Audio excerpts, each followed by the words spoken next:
Hey guys, welcome back to this channel, or welcome to this channel. If you don't know, we've owned this grocery store for about 3 years, and I noticed on my analytics about 70% of you guys are not subscribed. You don't want to be one of those 70%, so I suggest pressing subscribe down below. That would really help this channel, and let's get into it. So over the last little while, we noticed that many people spend $20 to $30 just on food daily for the convenience of going to Starbucks in the morning for breakfast or coffee, followed by picking up something on the way home for dinner.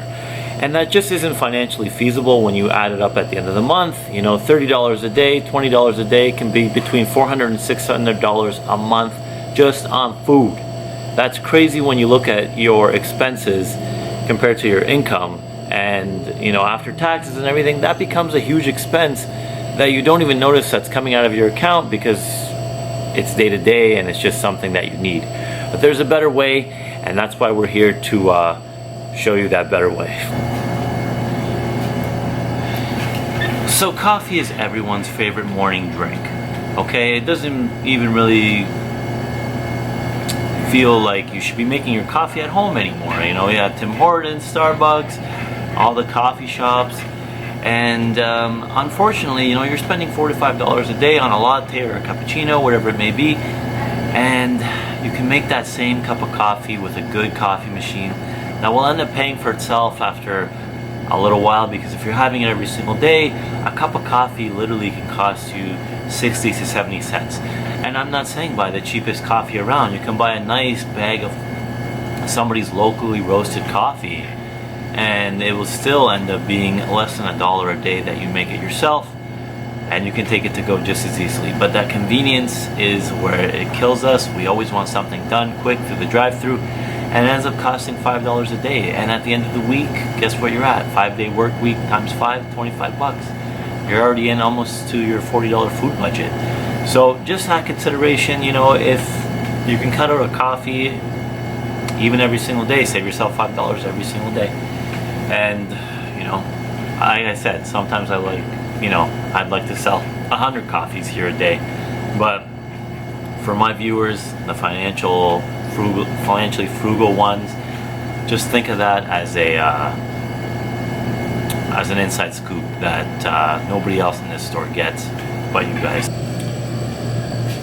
So over the course of owning this grocery store, we noticed people, you know, like buying convenient items, ready-made foods, ready-made soups, potato salads, baked goods, you know, chips, convenient items that are easy to make, cook, eat all at once. And that's the price point that I enjoy as a grocery store owner, because it's easy for me to sell and make the most profit on. Now, for your budget-friendly diet plan, I'd expect a little bit differently, right? So this method of $30 to $40 a week will take a little bit of work. I suggest meal prepping on Sundays. By no means am I a chef. Felicia does most of our cooking. I don't do too much of it. I try, but I'm talking, you know, you may need to put a little bit of work into your week. Convenience doesn't work for your budget, and we learned that the hard way. The things you're going to want to focus on is purchasing things that are non-perishable in bulk. You don't need to focus on name brands. If you can buy things no name or cheaper generic brands in bulk, that's when you really start to see the savings add up. Now, mind you, you don't have to completely starve yourself by any means. These are high dense calorie foods that will you know, fill you up and, you know, be okay on your budget. Let's look through a few of them right now. So things like bulk bags of rice, I mean, even bigger than this, will really help you make a lot of different meals with them. Pastas, you can make a lot of different meals with pastas, rices, beans, sauces. You know, if you can buy things in bulk that are non-perishable, that will be your best friend for your budget. So anything like onions, where, you know, honestly, an onion like this will cost you 80 cents, and it really adds flavor to the dishes, like we're mentioning, rice, beans, pastas, and then potatoes, right? Your potatoes like this, honestly, some people can live on just potatoes. I wouldn't recommend it. You're not getting all your nutrients. But these go a long way. They're filling, and honestly, a potato like this costs you probably 40, 50 cents. And my suggestion, owning this store, a 10-pound bag of potatoes, $4.99, $3.88, you know, wherever you can find it. This will go, you know, at least for a week or two. And a lot of this stuff I'm mentioning will probably last you over a week. And I'm not saying you can never go out to eat. You know, you want to treat yourself sometimes to a dinner, but when you're going every day just to take the edge off, you know, a long work day, it really starts to add up. And especially if you're going out to, you know, a sit-down restaurant, you're looking at $50, you know, dollars for two people sometimes, and that's just not feasible for your everyday kind of budget.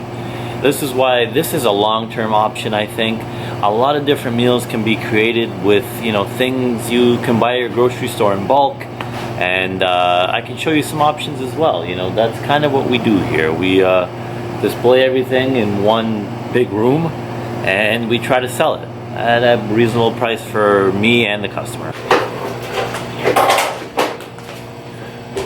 And what I mean by going out to eat should be a treat. Consider this bag of pasta. This costs probably $1. You could probably get 4 meals out of this. You know, add some sauce, add some vegetables. It's a full, nutritious meal. At a restaurant, you're looking at what? Mom, what would you say a plate of pasta costs with all the veg? About $19. $14 to $19 with all the vegetables and all the fixings.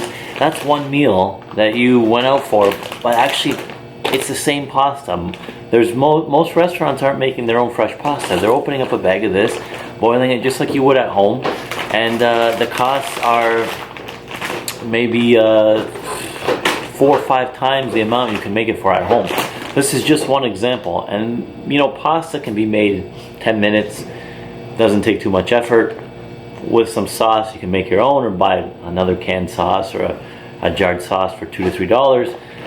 And there you have it. One prime example of, you know, just how much it costs to eat out versus at home. So to even take a loaf of bread, for example, many different combinations for your breakfast. You know, peanut butter jam paired with a coffee, or lunch, grilled cheese, sandwiches. You know, you also have to figure out how you're going to be buying your meat at the right prices as well. But compared to going into, you know, a Starbucks or a Tim Hortons or a McDonald's and spending, you know, $3 to $4 on one breakfast sandwich, when you can get a whole loaf of bread for $1.99, that should last you maybe a week, maybe a little bit more. But I'm just giving you an example of a little bit of convenience really costs you every single day, and you may not notice it until you sit down and look at it, like we kind of did when we started pricing out our groceries for this store. So when it comes to veggies and fruit, don't buy anything pre-packed or pre-cut or pre-washed, because that is where, you know, you end up paying a lot more. As a grocery store owner, I would love to sell you guys that all day, but for the viewers on this channel, I want to give you the inside scoop. Just buy your stuff already raw, you know, not too, you know, processed, because that's when it costs a little bit more. Hello. For example, one regular pepper may cost you $1, $1.25. A tray like this is going to be around $2.99. So anything that's pre-cut is always around, you know, a good 200% margin higher. If you can cut it at home, you're going to be saving a little bit more money. So as for dressings and marinades, the more simple you can get them, the cheaper they are. So anything pre-made will be more expensive. Anything like really like organic, or, you know, sometimes with a lot of different ingredients in it, will be more expensive. If you want to keep it simple and cheap, buy an extra virgin olive oil, the biggest and kind of the cheapest you can find.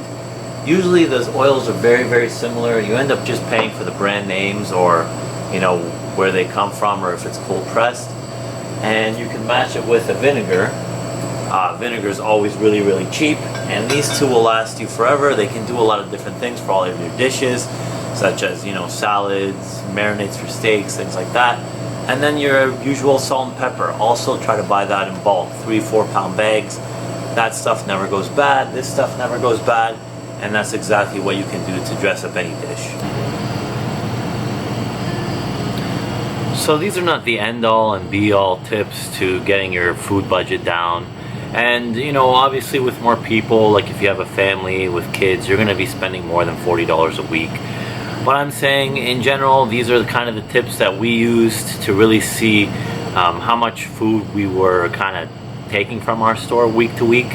And by no means is it free. You know, we still pay for it through the business and everything like that. It's just kind of a general guideline to showing you that it is possible to spend, around $40 a week on food. And there's always going to be things that pop up, or one night you might want to grab a pizza, and that's fine. This is a general long-term plan that maybe you'll need to meal prep everything on a Sunday for the week with the things that we kind of mentioned, and it might make it a little easier for you. So, thanks for watching this video, guys. I hope you can apply some of these tips, if not all of them, to your food budget. And yes, many of you will say, oh, it doesn't matter, you get all your groceries for free. Wrong. We still end up paying for most of them through our business. We just take home the stuff that's looking a little bit ugly or about to expire, or not selling at all. That's where we save on waste as well by using it for ourselves. And if we have like 4, 5, 6 kids, eventually there'll be no waste here. We'll end up eating it all, which is great too. So yeah, maybe you'll see that in one of these days in one of these videos. Take care, guys. Bye.